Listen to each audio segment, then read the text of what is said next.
You're listening to the podcast for creatives, and today we have a podcast that I have rated as mature. And it is only because of some of the language within this podcast. And if you are sensitive, this may not be for you, or you may want to listen when you don't have little ones in the car. But if you're ready, and I'll let you make the decision right now, because we are going to carry on and we are going to talk about Sasha, the baker, and shit cake. So stay tuned. Hey there, I'm Sasha Souza, and I have been in the creative events industry for over 25 years as the CEO of Sasha Souza Events, producing some of the most trend-setting and creatively colorful events that you've seen in magazines, online, and in books. I am also a digital CEO course creator, mentor, and serve the industry through my Creative Collective monthly membership. I am excited to have you join me for the podcast for creatives, where I can share the biggest lessons and the biggest wins of my business and of my creative friends. Let's go. Hey, what's up, y'all? It is Sasha Souza here, and I cannot wait to tell you this story. There are so many stories that have defined me and my business, but this one truly has put me where I am right now and has given me the authority to mentor people.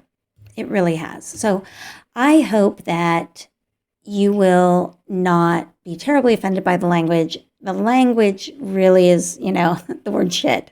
So if that is your threshold, then you're good. If that is not your threshold, this may not be your podcast. But let's talk about how I became the pickiest person on the planet. And I call it that I say that I have developed a critical eye, or cultivated a critical eye. And it all stems from this story, which we're going to throw it on back like 20 years to 2000. And I had just changed the name of my company from the whole shebang and the main event to Sasha Souza Events. And this event that I had booked was like my coming out party for my new name, because I had gotten the job for doing an event for one of Oprah's producers. And I had a great time doing the event. The client was amazing, phenomenal even. And I couldn't believe it, because I thought for sure, like, I am literally like one step away from Miss O. And I thought I was going to be sitting on that stage or on row 2, not long after this wedding. I was positive that this was going to be my big break. And it wasn't, and that's okay, because the lesson that I learned and the story that I get to tell because of it has really enriched me in so many ways. So I booked this event, and at the time, my very best friend in the industry was a baker, and I was super good friends with him. We would travel together, and not everybody got to meet him, so it was a thing for me, because most people met with his partner and didn't get to meet with him. And he truly is talented beyond words. To this day, I can't say a thing about their work, because it was and is perfection in every possible way, from the taste to the design to the delivery to how everything that they do and everything they touch is perfect. And I think that goes a long way. So, and that has been what I began to strive for, after all of this. So here's how this goes. So I booked this event, and my friend says to me, yes, this is the event. Like I cannot wait. I want to bake for Oprah. And this is like, I can't believe it that you got this over all these other designers. And that was like the first thing where I was like, why wouldn't I have gotten it over all the other designers? I'm amazing. And he was like, yeah, but you're a really good planner. And I was like, okay, I'm a good designer too, but that's cool. So I didn't really catch on at first. I was a little dense and a little young, but I thought to myself that I'm going to kill this. So he says to me, let me help you. Let me help you with the way that the event looks. We want this to really be special for you. And, what if Oprah comes and that's going to be amazing? And of course, Oprah doesn't come to weddings. I was told by her producer that she doesn't come because she really becomes the focus of the attention and not the attention is no longer on the client. And that makes total and complete sense. But I was still a little bummed that she didn't come to the event. But I do all of the design for the event. We are at one of the most iconic wedding venues in all of Napa County. And it is about 100 acres. There's an estate within that 100 acres that is incredible. It's the most beautiful garden. The guests are greeted at a sunken garden that has an enormous fountain in the center that's literally like 20 feet by 15 feet. And there's this 100-year-old ram's head urn up there. And the bride and groom say their vows in front of the ram's head urn. And then they head to this 100-year-old sycamore arbor. And that arbor in July, which is when the wedding was happening, is completely leafed in and perfect. And for a hot summer day, it overlooks this beautiful pool, and there's vineyards all around, and you can dance under the sky. And it is a stunning A+++ private estate. And that sycamore arbor, I find so inspiring for so many reasons. We've done a lot of beautiful things in that arbor, but this was the first time anybody had ever hung anything in the arbor itself aside from lighting. And we hung these really large spheres of orchids and roses, and they were stunning. And then the table itself, there was another arrangement with flowers and candles. But the colors that we used were really cutting edge for 2000, 2001, and that they were like burnt oranges and copper penny and cantaloupe, and we had bronze in there, and the linens themselves were this really beautiful shade of pumpkin, and then the chairs were a dark wood. We had a copper-colored charger, and we had silver flatware and really beautiful real crystal. I'm trying to paint the visual picture for you guys. So, and we did all round tables because we did round spheres, and it looked really stunning, and the people were really impressed. And the client said to me, this is truly the most beautiful wedding we've ever been to. And it is so special because it's our wedding. And all of the guests were saying that they hadn't been to a wedding that was that beautiful ever. And she had like 200 guests. I am beaming. I am so happy because I have just nailed this so hard that I'm going to get referrals, and maybe I'll get on the Oprah Winfrey Show. And at the very least, I can add her to my list of people. And I'm thinking to myself, I got this, right? I got this on lock. And so I do this event. I'm so thrilled with it. And my friend, the baker, did not do the delivery on the cake that day. It was brought by his partner. And he came in, he took some photos. I talked to him. I was like, isn't it beautiful? He was like, it's beautiful. I was like, right? And so the next day I call my bestie and I said, oh my gosh, did you see it? It was amazing. Oh my gosh, I can't believe it. It was so perfect. And she was so happy, and he was so happy, and the guests were so happy, and everybody thought it was amazing. And he was like, oh, I saw it. And I was like, okay. And what do you think? And he said, I think it looked like shit. And I was all, whoa, whoa, whoa, whoa, what? And he said, I think it looked like shit. And I was like, but everybody loved it. The bride loved it. The groom loved it. The guests loved it. The mom loved it. They all loved it. I loved it. He was like, that doesn't matter. He was like, because I'm going to tell you what, it looks like shit. And I was so hurt. I couldn't for the life of me understand why he was saying this to me. And I was crying, I'm not going to lie. Like, I started to cry, like big old tears, because I was so wanting that acceptance and that, yes, it was perfect, girl. Oh my God, you knocked it out of the park. But what I didn't realize at the time was the gift that he was giving me was even greater than the accolades that the client had given me. And here's why.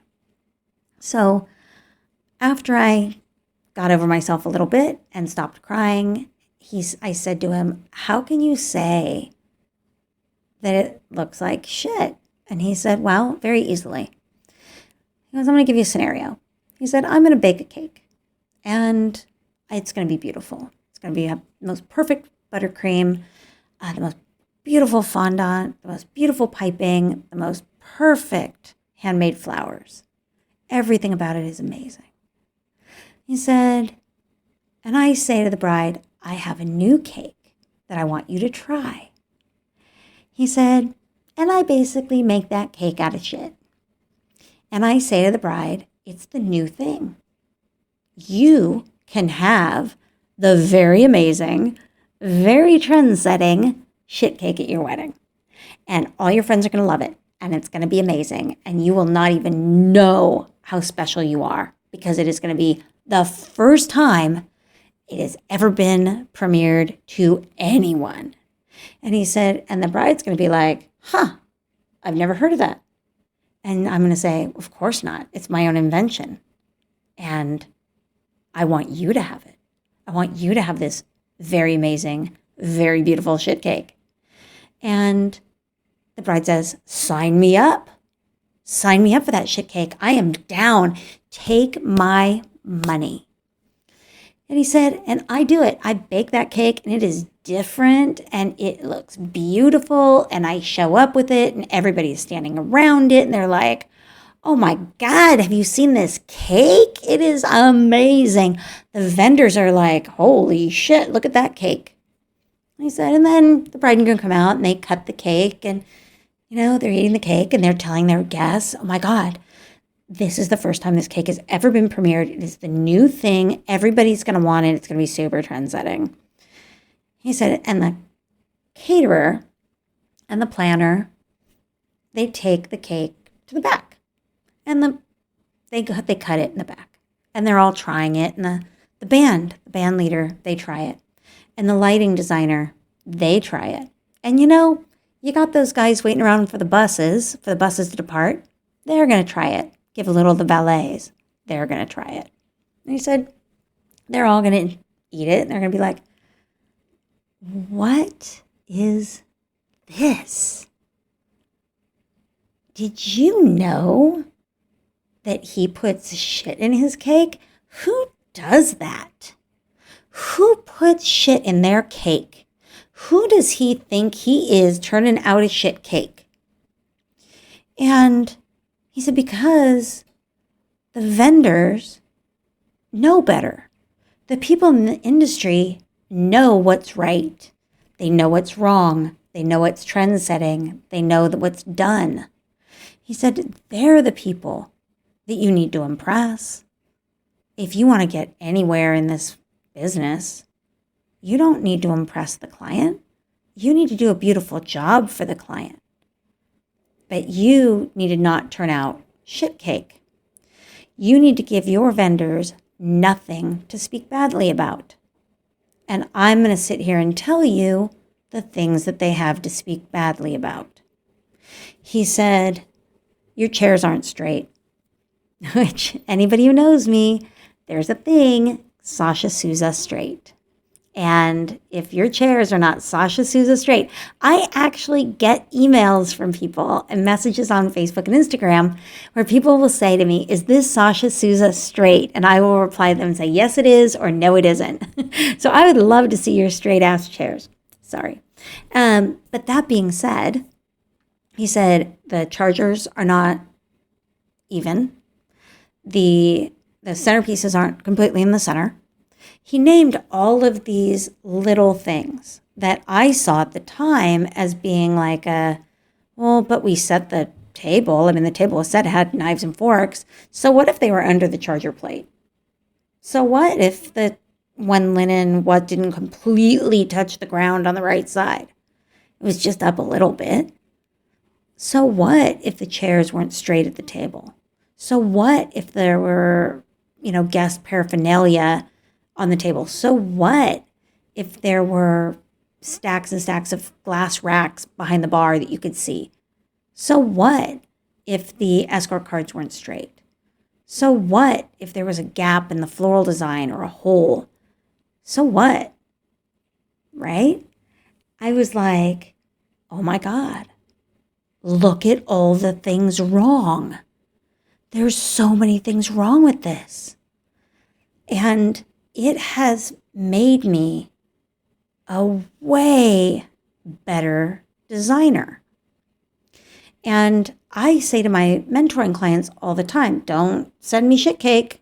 And they all know. They're all listening to this podcast and they are all shaking their heads. The lesson in it for me that the baker gave me was that I needed to strive to impress people in my industry. They were the people who were going to lift me up, who were going to speak about me in such a way that would elevate me in my career. Yes, I really want the bride and groom to be happy. Yes, I believe that the best thing that a bride and groom can hear is that it is the best wedding that their guests have ever been to. That is the compliment that they are all of them are looking for. That people are still talking about the wedding 3, 5, 10 years later. That is a definite thing you want to strive for. But ultimately, when you look at your own art and when you look at what you are creating, you want to create something that doesn't make people take pause and think you don't know what you're doing. If I could tell you the number of times that I am scanning photos on Pinterest, on Facebook, that people are posting, and the flatware, you guys, can you help a sister out? I have been complaining about shit cake flatware for a decade, where the fork is on the left and it's turned to the outside, or we have a really creative, place setting where the fork and knife are crisscrossed in the middle. And you just need to quit all of that, learn to set a table. And this will take you time to perfect, whatever your look is or whatever your thing is. Here's my list of things that are non-negotiable at an event. And these all stem from the shit cake event. 1, straight ass chairs. Chairs that are just barely kissing the linen. Chairs are not pushed in. Even if you have a wood table, set the chairs nicely so that they're just on the outside. It doesn't have to be pushed in like you're having Sunday dinner at grandma's house. You should set the table, whether it be a wood table or a linen table, the exact same way. Number 2, charger plates that are either 6 inches from the edge of the table or hanging over by 2 inches. Take a minute. All you need is the back of your hand and against the table edge to put it in the exact right position. The same thing with your flatware, you guys. It doesn't need to be 6 inches above the glassware. or hanging off the table, or under the charger plate, or if you don't have a charger plate, right up against the fork. And the forks and knives don't need to be right up against the napkin. You can leave a little room for the plate. It's A-okay. Glassware that has water in it. Nothing irks me more than seeing water in glasses and sweaty glasses on linens, or photographs that are taken after the linens or the water has already been put in the glassware, and now the linens are wicking the water and the condensation off the outside of the glass, right? These are all things that I go, that's a no. Linens that don't touch the ground, napkins that aren't all the same color, meaning you order one color and you end up with like 4 different colors. You know, if you purposefully are doing it with 2 different colors, that's one thing. But when they come to me and they're all kinds of cattywampus, that's a no-no. Those are huge things for me. Glassware that is too tight, or that isn't Mickey Moused, meaning, you have the one large glass in the middle and you have 2 glasses that make out the ears. Or where you just try to do something that's different. And you have to ask yourself, is it different just for the sake of being different? Or is it actually made better?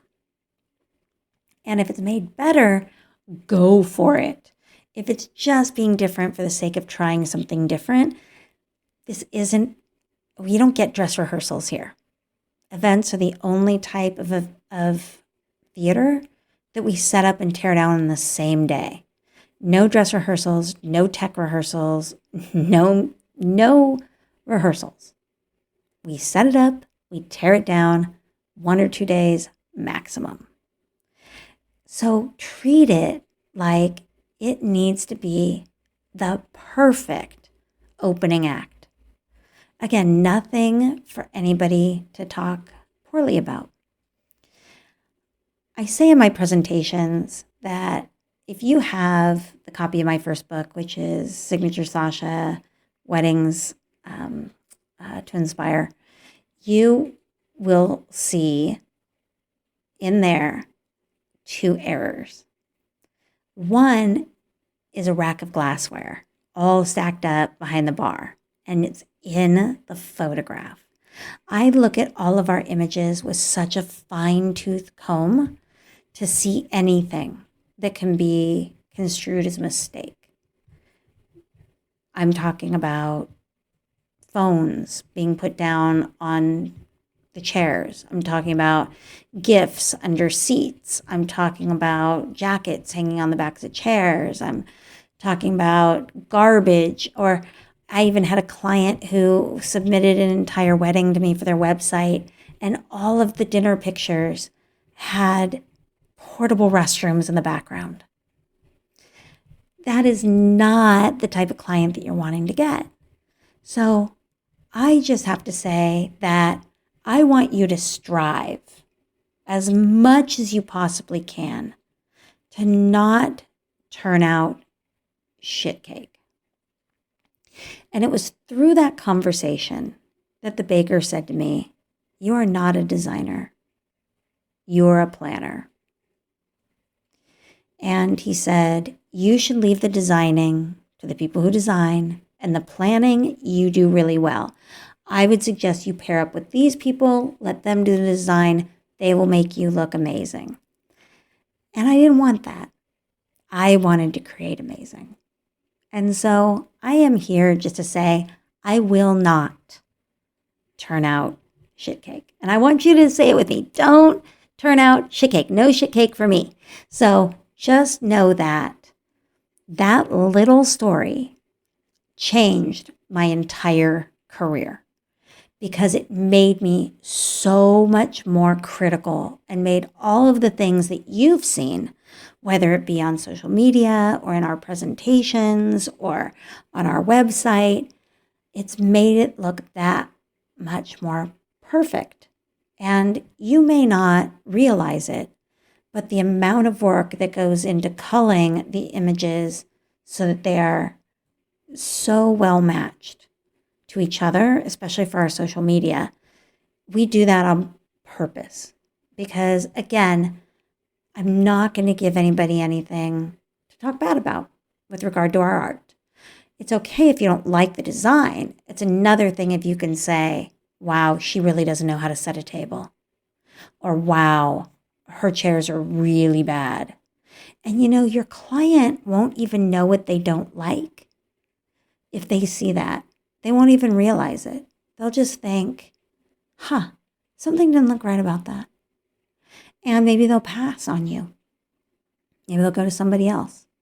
But if you show them that you can do a spectacular job, they will be like, this looks perfect. I just want to thank you for giving me a little space in your life to assist you. And I really hope that story inspires you to do incredible things with the art that you choose for your website and with how you look at your career. And realize that the people who are in this industry are incredibly influential in helping you create the destiny that you really want. Thanks for listening. Did you know that I've recently launched the Creative Collective? The Creative Collective is built for business owners just like you, creatives. We have every walk of the event industry represented with planners and decorators, floral designers, event designers, caterers and photographers and videographers, entertainers and officiates and venues. It is epic training. And the doors are opening in just a few weeks. So head over to www.consultancyforcreatives.com to sign up for the whitelist. And you will get a very special invitation from me. So head on over there. We're going to swing the doors back open this fall, and you can join over 140 of your peers who are working all the time in creating amazing events and an amazing business for themselves.